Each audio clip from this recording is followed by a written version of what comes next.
There's room for a potential violent outcome here. But it seems like the minute something occurs, they're there so quick. It's almost like you would stop and say to yourself, this cell is bugged. You know what I'm saying? That's what crosses your mind. You know, I mean, if you fart in here, before the smell get out the room, the administration know you broke wind.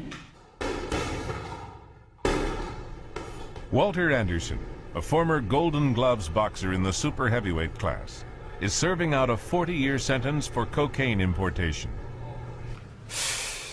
I did good. I made a lot of money. I'd say a few mil. Walter Anderson was Colombian drug boss Pablo Escobar's main man in America. When Anderson was finally arrested in 1991 after 5 years on the run, $3 million worth of his property and assets were confiscated. Walter Anderson has spent most of his life in and out of jail. He belonged to a Harlem street gang at 11. It didn't take long to be influenced by what he saw around him on the hard streets of Harlem. I've always been fascinated with the drug life. When I was a kid, I washed one of the biggest drug dealers in New York City's car.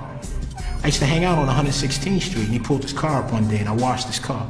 And I saw what he had and knew how he gotten it. And it impressed me right there. By 13, Anderson had already been questioned for a murder. The street gang he was in was subcontracted by the mafia.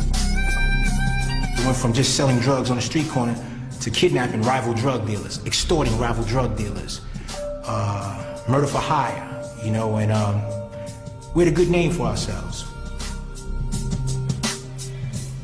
At Oak Park Heights, Anderson has fallen foul of the rigid rules that drive life in the Supermax prison. He's locked down 21 hours of every day now in the special housing unit after losing his privileged job working in the kitchen. You know what happened? I would go back to the unit to call my attorney, to call the stockbroker, stuff like that, every day at a certain time, like at 10 o'clock. Then what would end up happening was, I would basically forget to punch out. Then sometimes when they checked my cards, they saw that there was times where I would go to the foreman and say something, and he would write it in and correct it, and there was times I didn't, then I didn't. Not that Walter Anderson's complaining too much. In all honesty, since I've been over there, I kind of like this. I exercise in the morning, I go to the yard, I run, I come back, we go to the gym, come back, take a shower, and I ain't got to work. I can see you're still in shock. If I was good at working, I would never came to jail in the first place.